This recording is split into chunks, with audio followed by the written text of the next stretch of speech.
आउ गोटे भिडियो रे आपण मानकु बहुत बहुत स्वागत। तो आशा करूची आपण माने समस्ते भल थिबे। मो भी पूरा पूरी भल अछि। तो एटा देखि पारुथिबे हमर ईसीसीई डे रो बैठक रो विवरणी डिसेंबर मासर 2 तारिख रो मु नै कि आछी। तो विवरणीटा पढ़ी सुनेबा आगरो मोर आपण मानकु रिक्वेस्ट, जदि आपण माने मो चैनल रो फर्स्ट टाइम आछंती तो मो चैनल को निहाती सब्सक्राइब कर देबे, बेल आइकन टाको जाकी देबे, ताले एही परि भाबरे इन्फॉर्मेशन वीडियो सब पाई परिबे। तो आजि रो प्रोसीडिंगटा टिके बड़ होईची काहे कि ना सब जिंस को कवर करबा पई मु चाहेली। जदि आपण को एथिरे किछि भी काटी की कम करिकि ना लिखबा थाय ताले आपण लिखि परिबे, किछि प्रॉब्लम नुहे। तो ठीक अछि, ताले स्टार्ट करिबा। अद्यता 2/12/2024 रिख दिबा 1 घटिका समय रे अंगनवाड़ी केन्द्र बड़भंडु ठारे अंकुर दिवस पालन करागला। उक्त दिवस रे 0 रु 6 वर्षर शिशुर अभिभावक, जांच कमिटी मेंबर, मातृ कमिटी मेंबर, एनएम दीदी, आशा दीदी, एसएमसी मेंबर, जीकेएस मेंबर, किशोरी बालिका, ग्राम मुखिया, सुपरभाइजर, अंगनवाड़ी कर्मी और सहकर्मी उपस्थित रही आलोचना रे अंशग्रहण करथिले। नवेम्बर और डिसेम्बर मासर आलोच्य विषय परिवार बैठक।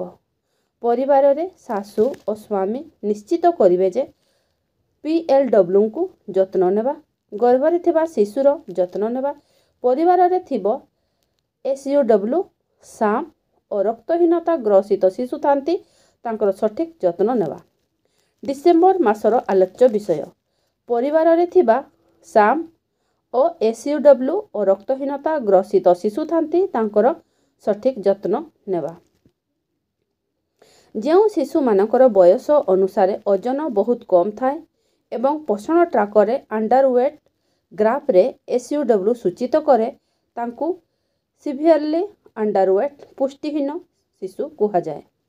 जेउ शिशु मानकर उच्चता अनुसार ओजन कम थाए एवं पोषण ट्राकर वेस्टिंग ग्राफ रे साम सूचित करे, तांकु सिवियरली एक्यूट माल न्यूट्रिशन अत्यंत कुपोषण शिशु कहा जाए। शिशु को शरीर रे हेमोग्लोबिन अभाव हेले शिशुटी रक्तहीनतार शिकार हुए। एसयूडब्ल्यू साम और रक्तहीनतार शिशु माने सर्वदा दुर्बल एवं क्लांत अनुभव करते। तांकोठारे क्रियाशीलतार अभाव, खेଳରେ अरुचि, सर्वदा कांदिबा और असंतुष्ट रहिबा इत्यादि लक्षण मान देखा जाए।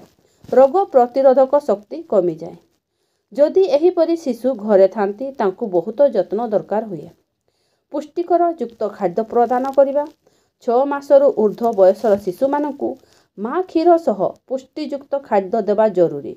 एथिरे फल, पनीपरिबा, शस्य जातीय खाद्य, अंडा, सोयाबीन, क्षीर, मांस, माछ इत्यादि त्रिरंगा रंग थिबा खाद्य देवा दरकार।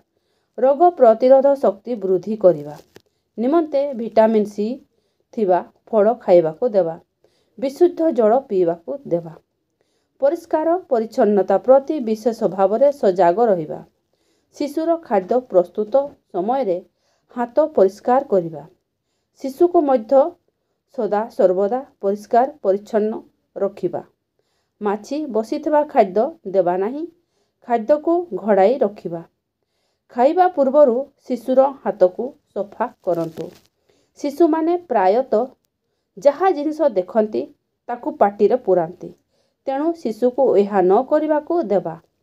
सठिक समय रे शिशु को समस्त टीका देबा। प्रति मंगलवार और शुक्रवार शिशु आयरन और फोलिक एसिड देबा। 6 मासरे थरे आल्बेंडोजल देबा। साम शिशु को एटीएचआर और एसयूडब्ल्यू शिशु को एसएनपीटीएचआर अंगनवाड़ी केन्द्र रे दिया जाए। यह छड़ा सरकार द्वारा दिया जाउथबा सुविधा मान नहीं पारिबे। एक सुस्थ शिशु समाज को एक सुस्थ नागरिक होइथाए। बड़ होई निज परिवारर दायित्व को निर्वाह करे। सभा शेष रे धन्यवाद अर्पण करी सभा सांग करागला।